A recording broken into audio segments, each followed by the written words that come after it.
Sriansyah open gitu. Ya, Alhamdulillah, para ikhwan yang memuliakan,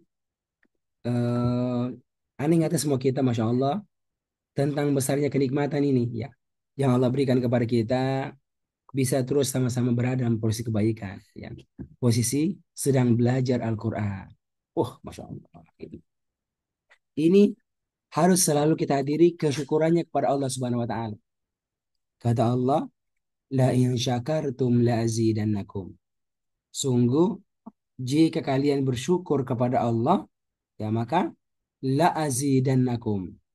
Sungguh aku Allah benar-benar akan menambahkan rahmat kebaikan kepadamu. Gitu. Caranya bagaimana? Ah, kita menjaga kita menjaga nikmat ini dengan cara selalu berusaha untuk bisa hadir pada waktunya, hadir dengan kondisi yang terbaik, kesiapan diri kita untuk bisa menerima ilmu pada ini kegiatan. Itu adalah bentuk daripada kita mensyukuri kenikmatan yang Allah berikan kepada kita. Semoga dengan hal itu ya Allah terus ya menambahkan kebaikan kepada semua kita. Para ikhwan yang Allah muliakan, ya, kita masih meneruskan materi kita sebelumnya. Kita sekalian masih sama-sama belajar eh, apa materi yang berjudul tentang meninggikan martabat dengan Al-Quran. Tema yang berjudul meninggikan martabat dengan Al-Quran. Artinya, setiap kita ini harus berusaha dengan izin Allah, bagaimana agar kita ini menjadi orang-orang yang Allah angkat martabat kita dengan Al-Quran. Seperti kata Nabi, Inna Allah yarfa'u bihadzal kitabi aqwama. Sesungguhnya Allah itu akan meninggikan bihadzal kitabi dengan kitab Al-Quran ini aqwama, beberapa kaum, beberapa orang, dan sebaliknya wa yad'u bi akharin, dan akan merendahkan dengannya sebagian orang lain. Akhir. Bagaimana caranya? Dengan cara memperkuat interaksi kita dengan Al-Quran. Bahasanya apa tuh? Mengimani Al-Quran. Itu bahasa singkat cinta. Jadi kalau kita mau Allah angkat martabat kita, caranya apa? Sudah jelas, yaitu apa? Kita harus mengimani Al-Quran. Dalilnya jelas, disebutkan di awal Al-Quran. Wallazina yu'minuna bima unzila ilaika. Dan mereka itu mengimani Al-Quran yang diturunkan kepadamu.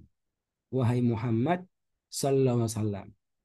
Nanti ujungnya wa ulaika humul muflihun. Mereka itu sungguh adalah orang-orang yang beruntung.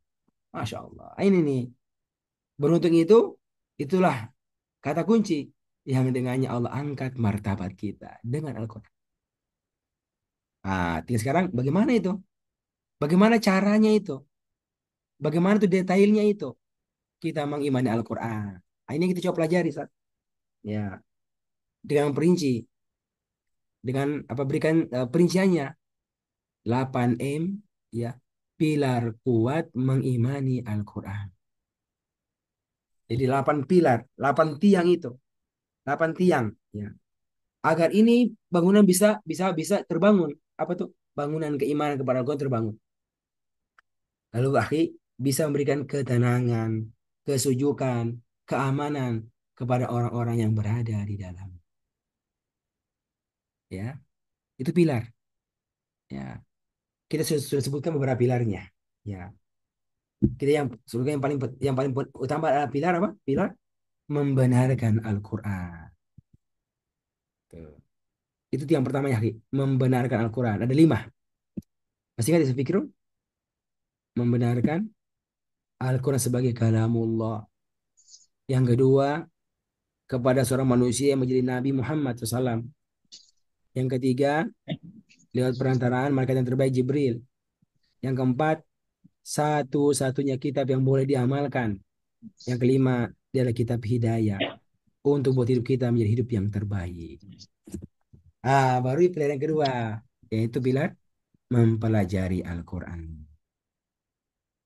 Insya Allah. Yang kedua, harus belajar Al-Quran. Nah, ini materi yang kita telah mulai ya sebutkan di pertemuan sebelumnya. Ya. Mempelajari Al-Quran. Nah, kita akan menyebutkan ya, ada dua hadis Nabi yang menunjukkan tentang pentingnya orang itu mempelajari Al-Quran. Masih ingat Ishak? Apa dalilnya itu? Ustaz Fikron? من يريد الله خيرا يفقهه في الدين. Ya, man yuridillahu bihi khairon. Barang siapa yang Allah menginginkan khairon, kebaikan kepadanya. Kata khair kan? Maka yufaqihu fiddin, Allah akan menjadikan orang itu fakih, memahami dengan baik agama ini. Caranya apa? Allah mudahkan orang itu untuk mempelajari Al-Quran. Allah berikan dia hidayah, ya. Agar apa? Memeluangkan waktu dia untuk mempelajari Al-Quran. Oh, ini kebaikan ini, Ustaz. Kemudian, apalagi? Dari yang kedua, yang terkenal. Khairukum man ta'allama تعلم Al-Quran wa القرآن. 'allama. Khairukum, orang yang terbaik di antara kalian. Nih, dua hadis sama-sama ada kata-kata khair. Yang ini khairukum, orang yang terbaik di antara kalian. Siapa itu? Man ta'allama Al-Quran. Orang yang ta'allama tuh berulang-ulang mempelajari Al-Quran, belajar Al-Quran. Kemudian wa'allamahu, dan juga berulang-ulang mengajarkan Al-Quran. Mengajarkan Al-Quran. Ustaz, luar biasa. Jadi kalau kita mau menjadi hamba terbaik apa, Ki? Ayo, jadikan posisi kita dalam posisi orang yang belajar Al-Quran. Dan maka selama kita tuh belajar Al-Quran, Ki, kita tuh nggak pernah rugi. Dan bahkan apa? Terus akan mendapatkan kebaikan dari Allah. Nah, dari sini kita mencoba bagaimana ya? Bagaimana caranya itu? Agar saya ini bisa terus belajar Al-Quran. Nah, bagaimana caranya, Ustaz Ihsan? Caranya apa? Memposisikan diri jadi murid. Nah, gitu, Ustaz. Harus punya posisi kita jadi murid. Murid kelas offline. Murid kelas online secara langsung itu sangat penting. Apalagi memposisikan diri kita untuk membaca Al-Quran. Baca buku tafsir, baca buku keilmuan. Itu belajar juga dah. Atau nonton YouTube, ceramah guru-guru kita, ceramah ulama kita. Apalagi akhi. Ya. Coba. Jadi buat kondisi-kondisi yang dengannya kita dalam kondisi mempelajari Al-Quran. Kesan. Kita punya nggak itu, Zat? Yang kita bisa istiqomah dengannya? Ya, saya pribadi kalau lihat kayaknya ya hanya tarbiyah mungkin ya. Hanya tarbiyah waktu yang kita mungkin bisa bisa menjaganya, Ustaz. Antum punya nggak? Iya. Punya punya nggak hal khusus yang antum merasa antum benar-benar menjaganya itu nggak bisa tidak? Ya, harus hadir. Kalau saya pribadi kalau saya pribadi sekarang saya melihat saya nggak punya. Saya nggak punya sebuah tempat berkumpul yang saya menjaganya kecuali tarbiyah. Saya jadi murid pada sebuah halaqah tarbiyah. Dan siapa saya hadir, saya mendengarkan ya sebagai seorang murid. Selain itu ya hampir nggak ada, ya hampir nggak ada. Apakah mau hadir secara langsung ataukah nonton di YouTube misalnya, itu cuma sekali-sekali. Sekali-sekali buka misalnya ceramahnya Syekh Utsaimin ya, ya beliau mentafsirkan Al-Quran misalnya, atau sekali-sekali di mobil dengan ceramahnya apa Syekh Al-Arifi, Al-Arifi di YouTube itu sekali-sekali. Tapi yang namanya itu rutin, saya katakan eh, nggak ada itu. Apa ya di tarbiyah ini? Di tarbiyah ini. Itu yang bentuknya apa? Hal kau belajar ya dari orang lain. Sisanya dipakai untuk apa? Baca buku sendiri. Baca buku di perpustakaan anak baca. Tapi ya, setelah saya masih sangat kurang gitu. Masih sangat kurang. Berarti apa? Kita terus berusaha mengatur waktu-waktu kita agar kita ini bisa makin maksimal kita ini belajar. Belajar. Ya. Sampai yang paling basic. Ya, sampai yang paling basic. Apa tuh belajar baca Quran ya. Kalau kita nih Aki Melfari ya belajar tahsin ya. Kira-kira antum pernah nggak itu melewati fase belajar tahsin benar-benar maksimal? Ya, belajar tahsin benar-benar maksimal. Sampai benar kita merasa itu ilmunya kita benar-benar kuasai. Kita benar kuasai dan kalau kita praktek baca Quran, itu kita baca Quran dengan ilmunya, dengan ilmunya. Ilmu tentang makhrajnya, tentang sifat hurufnya, tentang panjang pendeknya, tentang tebalnya, tipisnya sebuah huruf. Apalagi ilmu tentang apa? Tentang wakaf, tentang ibtidak. Sampai kita baca Quran dengan apa? Dengan ilmu. Dengan ilmu. Apalagi akhi, belajar untuk bisa memahami Al-Quran. Wah ini sangat penting ini akhi. Meluangkan waktu kita agar kita belajar, agar bisa memahami makna-makna Al-Quran. Agar nanti ya, ketika kita ketika kita itu baca Al-Quran, kita bisa paham dan bahkan bukan cuma sekedar paham, tapi sampai tataran mentadaburi ayat-ayatnya. Insya Allah. Tadabur. Siapa? Mereka yang bisa baca Quran, mereka yang mendengarkan, mereka yang menghafal, tapi bisa menghayati makna-maknanya itu. Bisa menjiwai ayat-ayatnya. Masya Allah, itu luar biasa. Dan itu sekalian, ya, tidak didapatkan kecuali kalau kita belajar. Kita belajar. Belajar agar bisa memahami Al-Quran dengan bagus. Nah, itu macam-macam ya. Ada belajar dari belajar bahasa Arab, ya. Kaifa haluka? Alhamdulillah bi khair. Kayak gitu, Ustaz. Itu pasti belajar belajar percakapan itu. Apa golnya? Golnya bukan cuma sebatas kita itu bisa ngomong bahasa Arab. Tapi kita berharap dengan ilmu ini nanti kita kuasai kosakatanya, kita kuasai grammarnya, kita bisa pakai buat memahami makna-makna Al-Quran.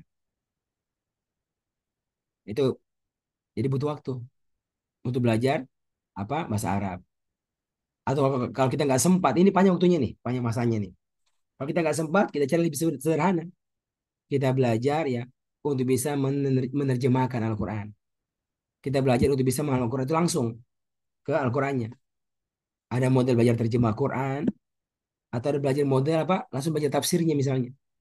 Ya, tapi kalau mau kuat secara ilmuwan, kita belajar model apa model terjemah Quran. Karena itu lebih rapi secara pola. Ya, kalau memang maksimal yang di akhir, kita belajar tafsirnya itu sama guru-guru kita, sama guru-guru kita. Jadi intinya ini adalah hal-hal yang seharusnya menjadi perhatian kita. Ayo, luangkan waktu kita untuk belajar Al-Quran. Agar semakin bagus bacaan kita dengan program tahsin. Agar semakin paham kita akan Al-Quran dengan program terjemah dan tadabbur. Apalagi lagi, belajar untuk bisa mengajarkan orang lain. Itu juga belajar Ustaz. Ustaz Fasrul belajar menjadi guru baca Al-Quran. Belajar untuk menjadi guru faham Al-Quran. Belajar untuk menjadi guru hafal Al-Quran. Nah, ini semua butuh butuh apa? Butuh waktu yang disiapkan untuknya. Belajar baca Quran, belajar paham Al-Quran, ya, belajar menghafal Al-Quran, ya, belajar mendakwakan Al-Quran, ya. Nanti setiap waktu kita belajar, belajar bagaimana mengajarkan Al-Quran, belajar bagaimana mengajarkan orang paham Al-Quran, belajar jadi muhafidz, menjadi pembina program Al-Quran, belajar bagaimana cara berdakwah. Semua itu karena butuh ilmu, butuh ilmu. Nah, itu perlu kita ambil lagi. Tentu nanti ya, kalau sudah berlangsung start, kita kan butuh apa? Spesialis. Spesialis, Ustaz. Kalau pribadi kita butuh baca Quran, kita butuh paham, kita butuh hafal untuk pribadi kita. Tapi kalau sudah mulai mengajar, itu kadang-kadang butuh spesialis. Spesialis. Ustaz Nasrul ini spesialis apa? Guru apa? Guru baca Quran. Oh, jagonya itu. Ya, jagonya. Orang masternya lah. Ya. Ustaz Bilal apa nih? Guru tahfiz misalnya. Guru tahfiz, muhafiz. Jadi kalau antum mau lihat guru yang sukses untuk program tahfiz, antum belajar sama Ustaz Bilal. Misalnya kan, akhi. Kalau antum mau apa istilahnya punya skill mengajarkan terjemah Quran, antum belajar sama Ustaz Ihsan. Ya, kenapa dia punya bukti, punya murid-murid itu, ya, masya Allah, yang kalau suruh ngaji bisa terjemahkan, bisa paham. Siapa tuh gurunya? Gurunya itu Ustaz Ihsan. Antum belajar sama dia. Nanti kan begitu, akhi. Akan apa? Akan terpola, akan terbagi-bagi itu. Karena kita ini bukan zamannya itu semua dikuasai, semua dikuasai. Bisa saat seperti ini.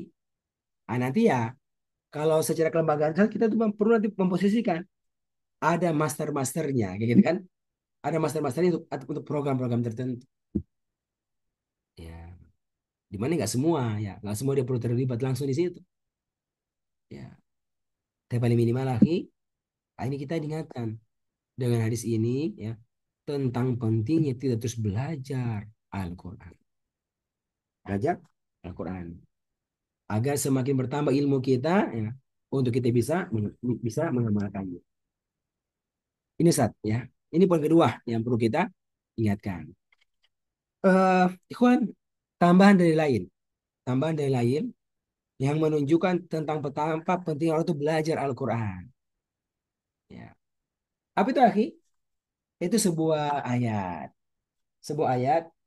yang Allah sebutkan di surat eh, apa tuh? Surat Al-Hujurat ya, ya. Ya ayyuhalladzina amanu idza qila lakum tafassahu fil majalisi.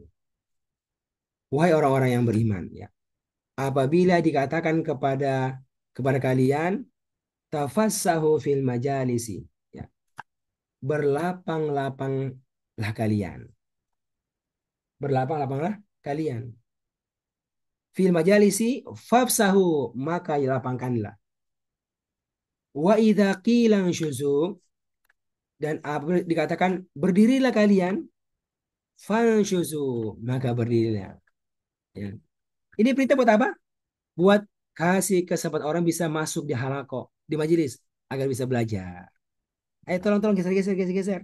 Ini ada yang datang belakangan nih, biar dia bisa masuk, biar dia bisa duduk dan belajar. Nah, lalu Allah menyebutkan tentang kenapa begitu, kenapa perlu belajar. Kata Allah, yarfa'illahu allazina amanu minkum ya wallazina utul ilma darajat. Karena yarfa'illah, karena Allah akan mengangkat, akan mengangkat allazina amanu, orang-orang yang beriman, minkum, di antara kalian. Lalu ada tambahannya, wallazina utul ilma, dan orang-orang yang diberikan ilmu itu darajat, beberapa derajat. Beberapa derajat. Kapan? Ketika dia baca Quran, ya, dia dapatkan ilmunya, diamalkan, jadi orang yang beriman. Nah, orang beriman diamalkan, Allah angkat martabatnya. Masya Allah. Darajat, derajat yang sangat banyak, sangat banyak. Masya Allah. Jadi ini hadis Islam ada motivasi apa, akhi? Ayo bermajelis, ayo datangi majelis-majelis dengan tujuan bisa apa? Bisa belajar Al-Quran. Nanti bisa kebayang ya, kalau zaman Nabi, waktu ini ayat turun apa, akhi? Itu lagi rame nih, lagi rame Nabi pengajian, ya. Saking ramenya apa? Mestinya full, tempatnya full itu. Tapi ada orang yang baru datang, lihat kiri kanan, lihat ke depan, udah full ini, nggak bisa masuk. Ah, turunlah ini ayat, memberikan arahan kepada mereka yang sudah duduk, yang sudah dapat tempat, untuk bisa melapangkan tempat duduk bagi mereka yang datang belakangan. Agar semua itu bisa sama-sama belajar Al-Quran. Masya Allah. Belajar memahami makna-maknanya dari Nabi.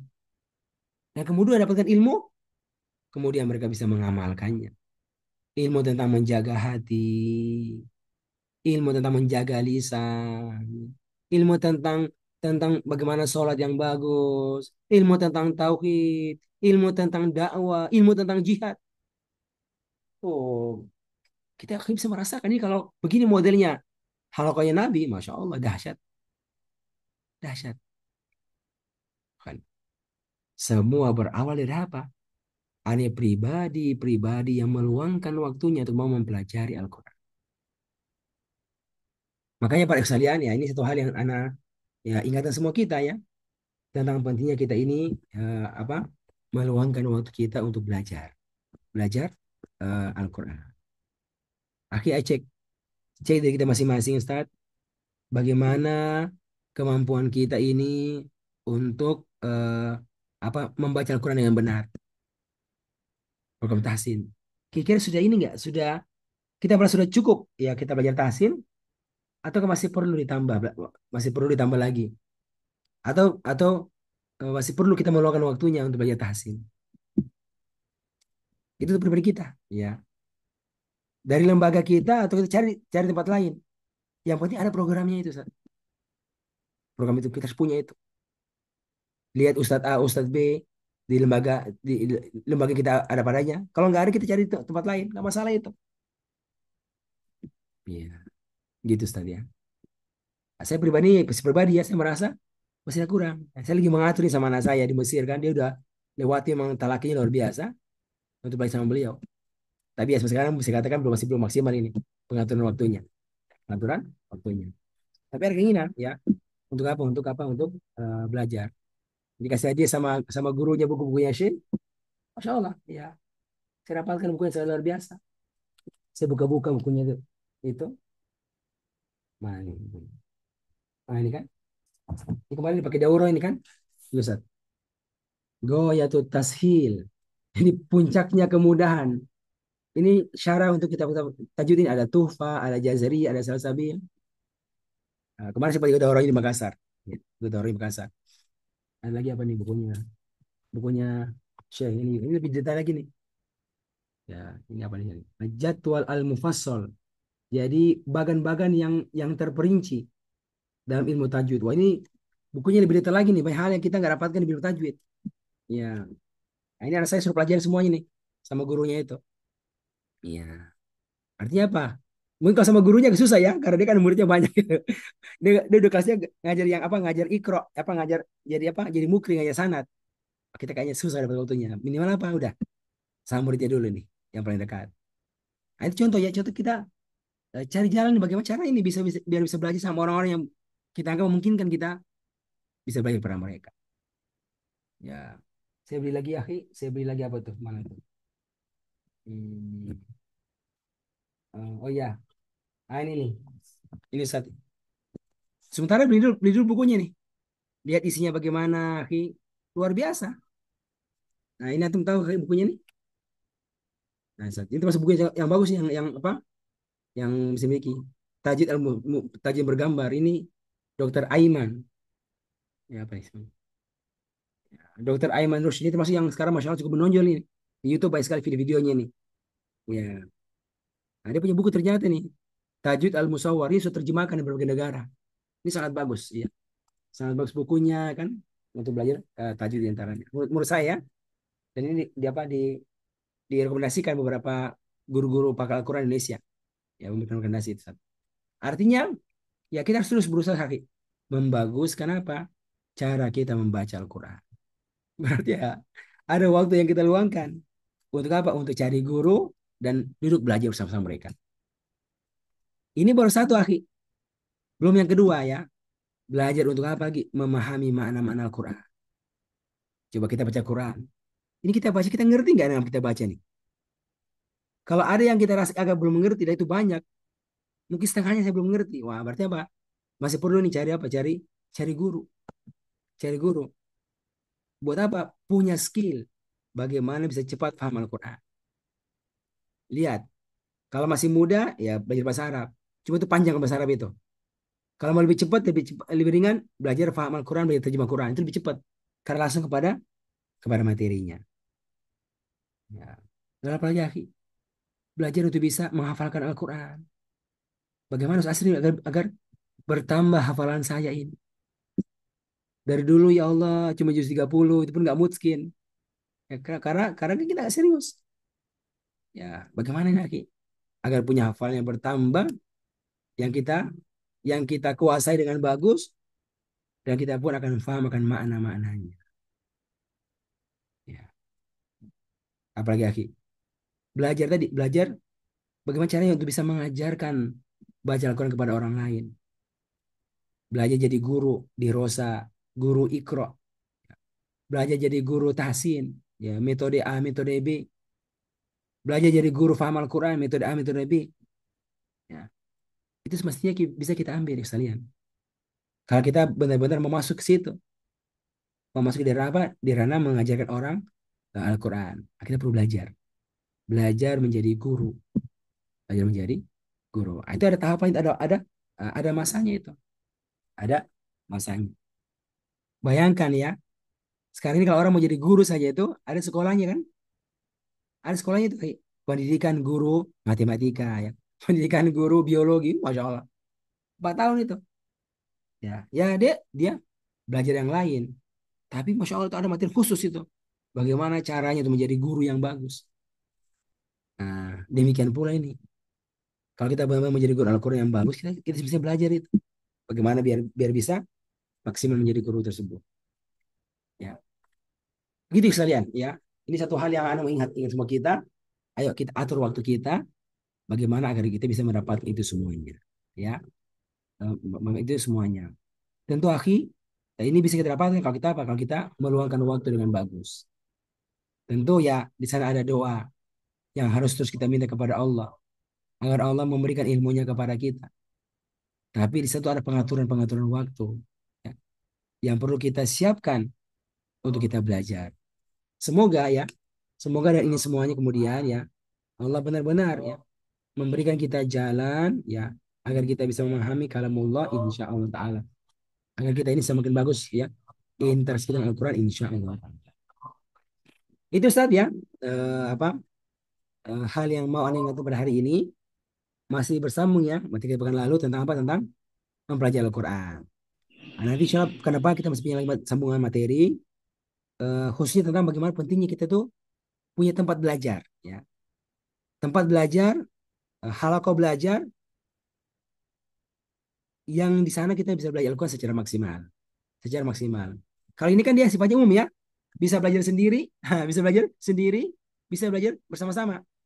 Nah, tapi kenapa kita akan bicara masalah tentang pentingnya punya kelompok belajar. Pentingnya punya majelis belajar. Karena ini Masya Allah kalau kita punya, ini akan bisa antara kita lebih maksimal. Mendapatkan dua sebenarnya. Mendapatkan ilmunya dan mendapatkan motivasi untuk mau mengamalkan dan mendakwakannya. Itu pentingnya majelis. Bukan hanya ilmunya, tapi mendapatkan motivasi untuk mengamalkannya dan motivasi untuk mau mendakwakannya kepada orang. Nah, semoga pekan depan kita teruskan lagi, insya Allah Taala. Ya, itu para ikhwan yang memuliakan materi pada hari ini. Semoga bisa memberikan manfaat kepada semua kita, insya Allah Taala. Wassalamualaikum ala nabiyina Muhammadin wa ala alihi wa sahbihi wa man tabi'ahum bi ihsan ila yaumiddin walhamdulillahi rabbil alamin.